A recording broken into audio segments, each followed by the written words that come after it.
I'd like to say is that there is no doubt that a great teacher can spine your life. Can spine it. As a matter of fact, I'm thinking of writing a book about... It's just a... Oh, he's playing it now. Yeah, go on, play it then. Go on, play it. It's just Listen. a song where you can dance to. It's very nice to sing to. And there are no instruments at all? No, none.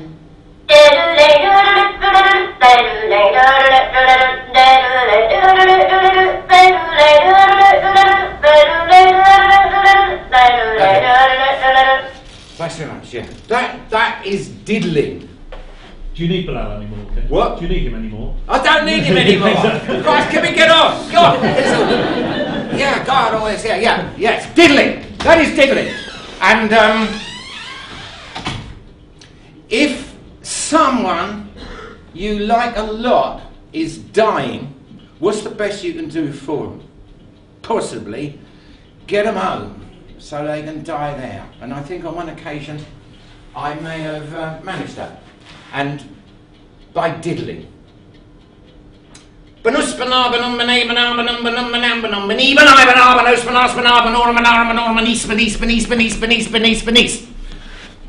how George Harvey Webb taught us.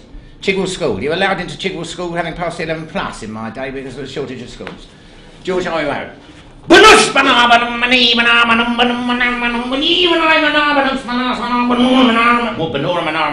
was big torture time. George Harvey Webb. He used to wear this kind of hand knitted waistcoat. Sometimes. More often though, he'd adopt that. It's just kind of after the war. That's slightly more military than this. You know these jackets with pockets on the pockets? Favoured by anglers, photographers, drug dealers. And one time, George Harvey Webb is one of those, but one time I had the honour to interview Marvin Minsky. Marvin Minsky is the founder of the Department of Artificial Intelligence at Massachusetts Institute of Technology. And Marvin Minsky wears a George Harvey Webb Latin Master jacket. And the reason he does is he doesn't take notes, Marvin Minsky. He's having ideas all the time. And what he does, he doesn't take notes, he takes things. So he might be talking to you on one subject and he'll have an idea about something else on another subject. He doesn't bother you with that. What he does is he's got the discipline to put that idea into something and then he puts it in one of the pockets of his jacket, and when he gets home he sticks it up. So his home is like his memory palace. And with that means he never forgets anything. Anyway, all of a sudden George Harvey Webb wasn't there. Nothing was said officially or unofficially. Nobody knew what had happened. But we don't have George Harvey Webb anymore. They got another guy in eventually. The thing about George Harvey Webb was, though, you see, he would do 10 minutes of violent Latin, and then you could get him on the subject. You could get him off the subject, and he knew everything about everything. I mean, he'd been in British intelligence. He had been in the Hitler Youth. He had known Alistair Crowley. Anyway, the new guy they got in, he was okay at Latin. But if you got him off the subject, he was as boring off the subject as he was on the subject. Boring as the subject itself. Now I'm going to give you a tip. Should things get dreadful for you, shit hit your personal fan or whatever, always make sure that you have kept by sufficient money under the bed, hidden away. You do not try to forget about it, to get you to St. John's, Newfoundland, or Newfoundland you might think it's called, but it's actually called Newfoundland. St. John's, Newfoundland. It's the first little bit of the America. Actually, it's the very first bit. Vikings rode there years ago and stuff. Anyway, get there. The plane goes every other day direct to St. John's. The plane leaves at 12:30 from Heathrow. It's, as I say, it's not a long trip. It's a lunch and a film, and you're there. You'll be there about 3:30 their time, and you won't be tired. And tell the taxi driver the ship in off Duckworth. You might want to write. This is the only note worth taking.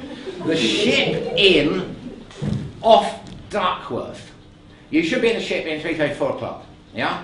Do not now leave the ship in till gone midnight. I promise by midnight you will have made more friends, and real ones, than you had made in your life up to the time you got to the ship inn. Their culture is the reverse of ours, which is they embrace the stranger. They love the stranger. And they will just come and introduce themselves. They have no, could you introduce, they come boldly in, right? And they have a mnemonic trick when they greet you. It's very difficult to do this. I've tried to get English people to do it. They can't do it. They shy away. They can't do a Nooth greeting. It's called to my son, the outport manner. Right? So he comes to friend. Hi, my name's Elsie. I'm the vicar's daughter, and I've got the biggest collection of magic mushrooms in St. John's, all fresh picked from Signal Hill. She says, hi, I'm Pete. I've just been putting everything I own into boxes. Stay in the ship inn. All manner of entertainment goes on in the ship inn. You never know what. Newfoundland phonemic constraint poet Ernie Thin, spelt Thynne, runs a novelty and junk shop called Anything in an alley off Duckworth, St. John's. The signboard reads boldly, Anything, and then in lowercase is given the names of the proprietors, Ernie Thin and N.E. Thin. Anything is Ernie's wife, Nora Edith, but known as N.E. The business logo is a coelacanth. When you make your first visit to Anything, there seems to be no theme as to what's for sale, a riot of variants, but with subsequent visit, it dawns that this is an awesomely rigorous, phonemically selected stock. Locals told me that Ernie Thin hasn't said or written or had anything to do with anything except anything. Strictly anything except mild variations of the three phonemes N, E and Thin, since he was 8. When he was 8, he was bored and being a nuisance and driving his mother mad, and she said, just do anything, anything, anything, Ernie Thin, anything, anything, anything. Thin found that if he repeated the word anything over and over, anything, anything, thingany, and thingany, it turns into thingany, which if in its turn is repeated over, sounds like an instruction to a man called Ernie, possibly himself, to sing, as said with the lisp common to speakers from the north of Newfoundland. Thing-Ernie, thing-Ernie, thing-Ernie. One day his repetitions threw up a knee thing, a knee thing, a knee thing, and then a knee fin, a knee fin, as on a coelacanth. Coelacanths, the legged fish, have knee fins. And that's when the door to phonemic constraint poetry opened for Ernie. It's incredible in his shop, and incidentally, most of the little schools, in the primary schools, they have phonemic constraint tables in St. John's. I'll tell you another thing, because you're into education, you guys, of course. I'll tell you what's very popular in the University of St. John's is the philosophy course, because the geezer there has discovered that every known bit and piece of philosophy is somewhere or other in the episodes of Star Trek. And so the students go in every morning, watch 2 or 3 episodes of Star Trek, the key ones, note the bits, and then they go round the pubs. It's philosophy. But we're talking about the primary school education here, and the forming of a phonemic constraint table. This is one that I knocked up together with my granddaughter. So everything that you see, not these pictures, I'll deal with those later, is something to do.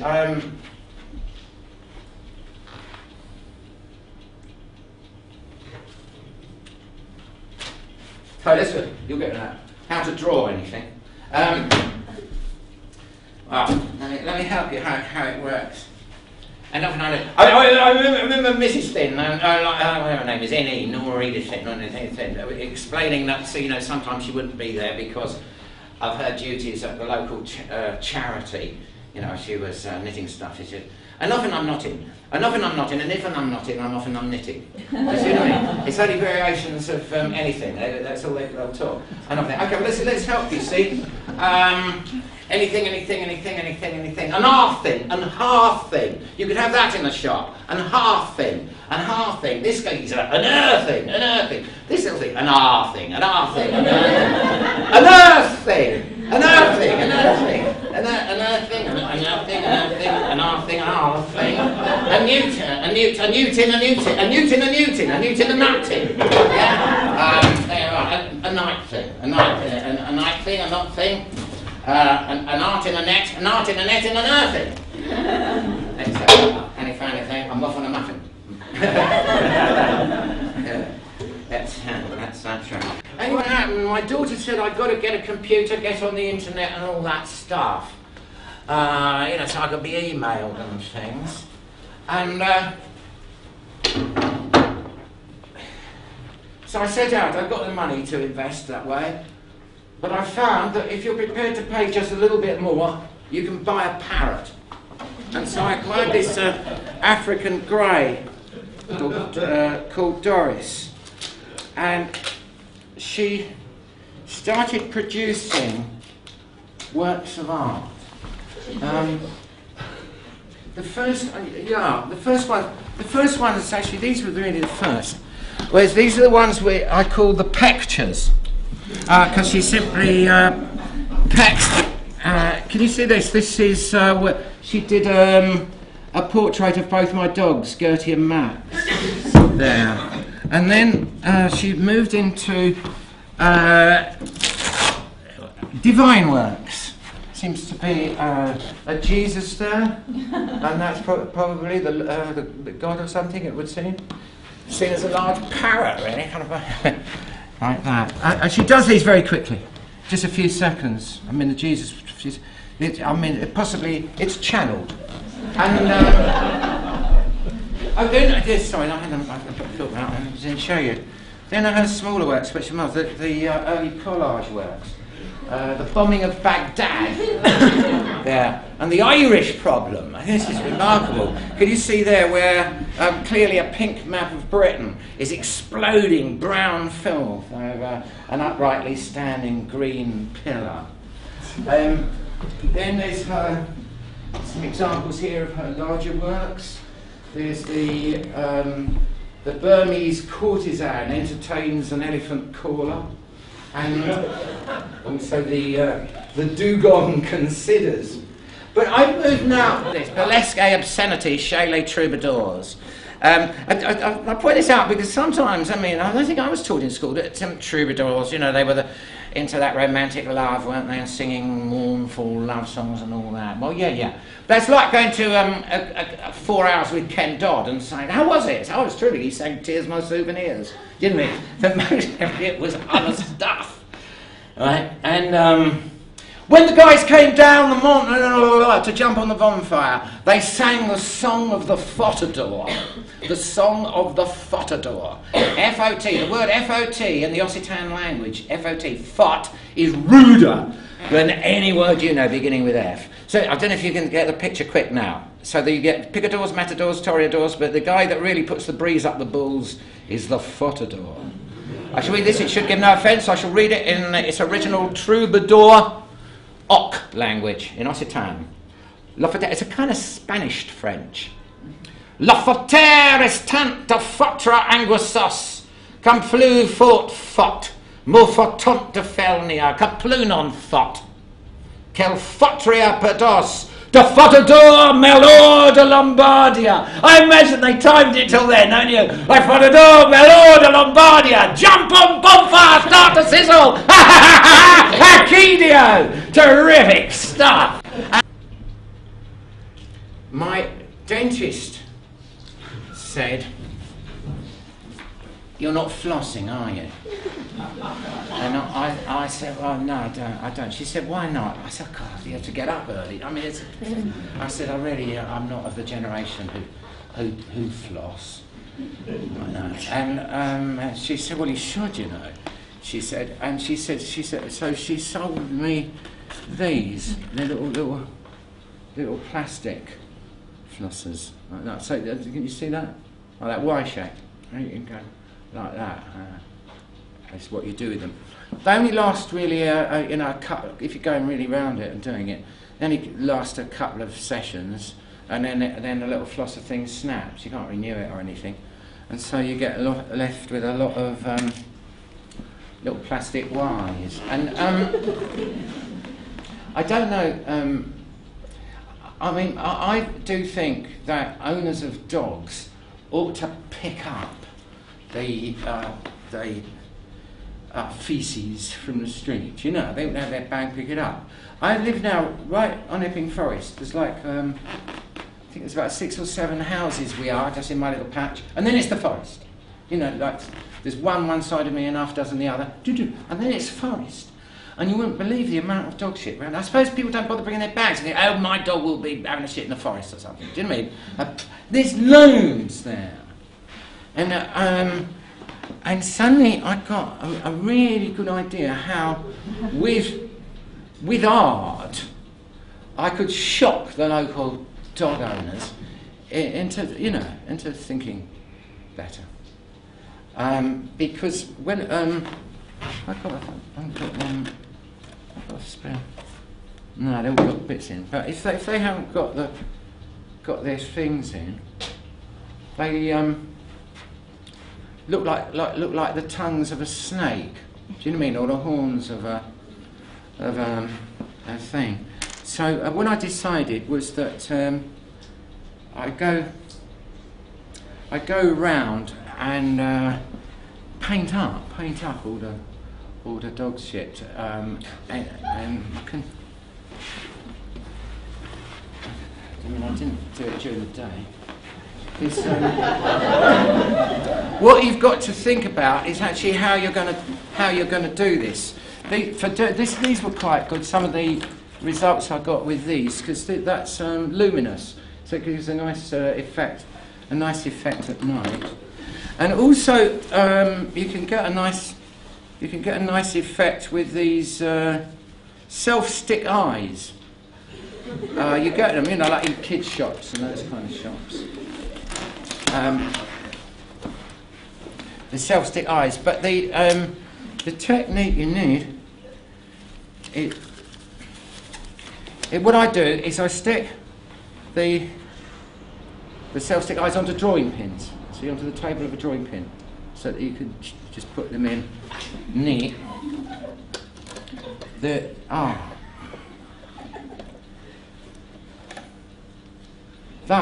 quite a nice effect. So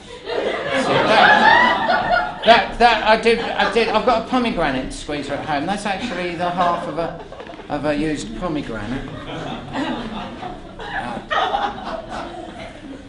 I don't want to. There's a. Hang on. At the bottom, you can maybe look at it afterwards. There's a beautiful snake with one of those flossers in it. I would like to show you this effect. I've got a carpet at home, which is what's called wool. It's not a fleece, but it's real wool.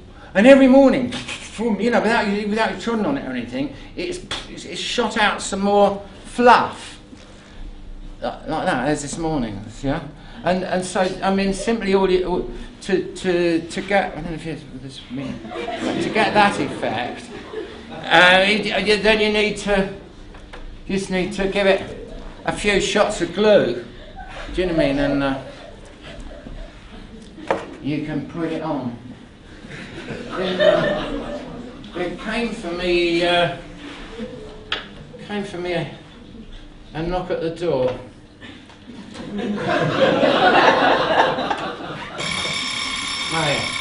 That's to tell me my talk is nearly cooked. Yeah.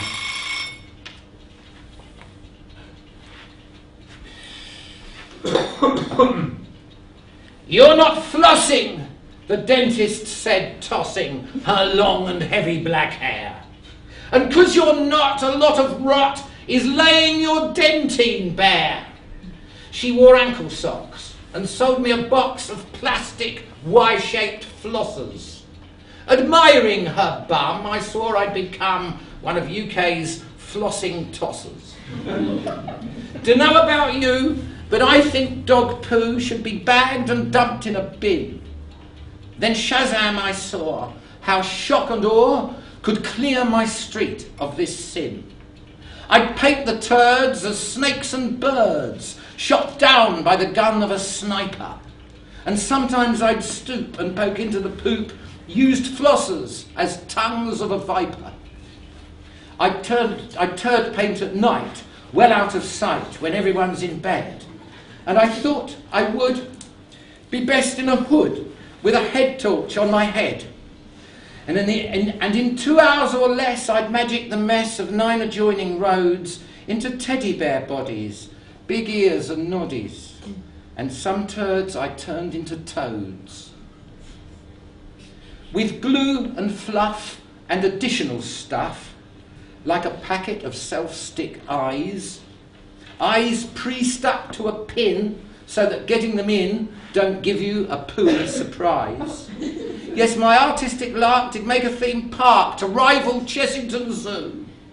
And 'twas what had been said inside my head when I first was read Winnie the Pooh. This art will be famous, but I'll not give my name as the genius behind it. A gift to a city, and really a pity if somehow some arsehole had signed it. Then a knock at the door, and my shock and awe, as the policeman said with a smile, "This is not an arrest, sir, but our inquiry suggests, sir, you're the local poodophile." It was the flossers that led the rozzers to me with their allegations. These flossers are rare, and in our ear, only sold by one dentist to patients. The nursery school had rung that some fool had given their parents the shakes by painting dog shit with such art and wit that the kiddies had thought they were cakes. We can only guess, sir, if the CPS, sir, will proceed on this or no. With the cops I toured round until we had found and collected up all of my show, all handled with care, the police well aware their evidence could crumble, was flimsy. And now you can see them in the Yard's Black Museum in the section called Crimes of Whimsy. As he went, the policeman said, "I think if you want to take my advice, sir, you'll funnel your artistic proclivities toward the light." But she asked me to sit with him a while and talk to him, just say anything, she said. So maybe he hears it. I felt self-conscious sitting alone with George in his bed, out of it. I couldn't think of anything to say. And then I started telling him about Newfoundland and the man who didn't say anything except anything, Ernie Thin. And I suddenly got why the title of my treasured book of Ernie's Anything Ditties is called simply a dash between inverted commas, like a face, like the face of a fish swimming at you. It's a hyphen. And hyphen, plus another hyphen coming straight at you. And I recited a knifing at George's still body.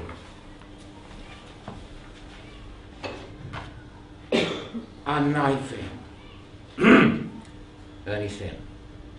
Our Nathan, an orphan, an oaf, and a northern, a noof, and a nothing, an Irving, unnerving, conniving, an Ivan, uneven, a knave, and an Avon. Isn't it? An Avon would mean a door-to-door salesman of Avon Cosmetics.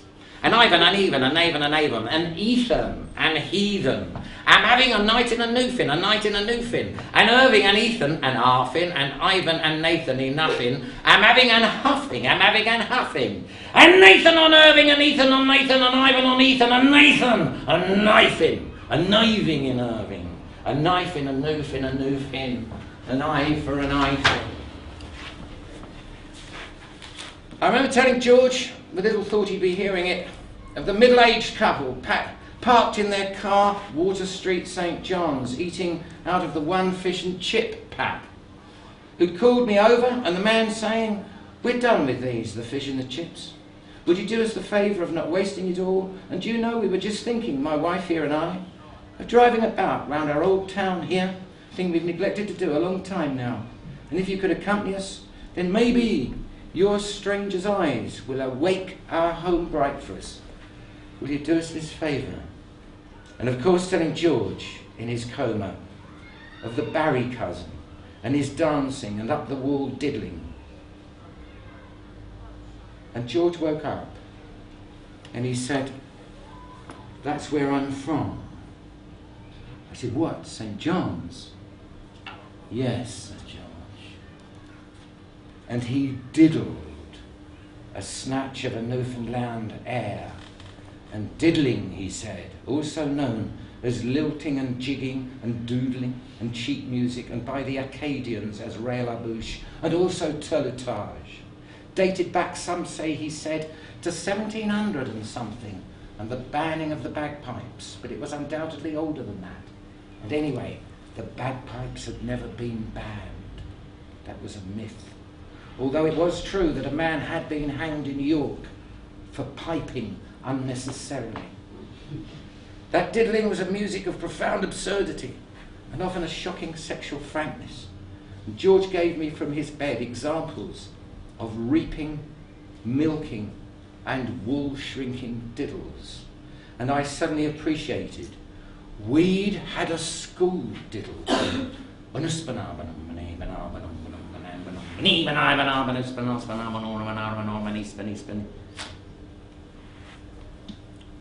On one side, I think it was his mother's, George was Acadian. His ancestry, maybe even dating back to one of the crew on that long ago first heretic landing in Passamaquoddy Bay. He was also an 8th Esquimau.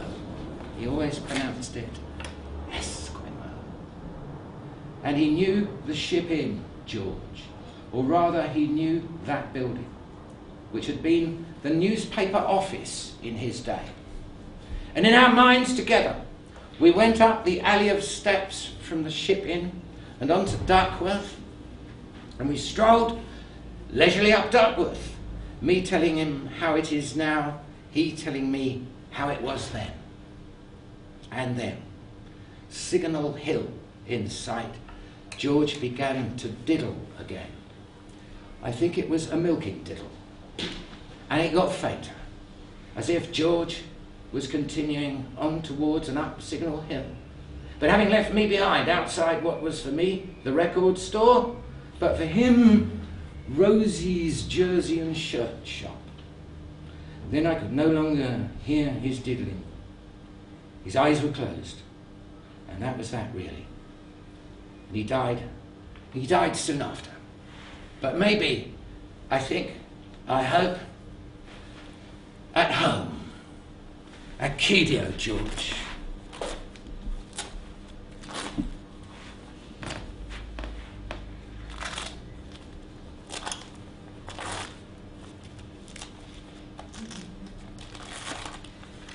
Thank you.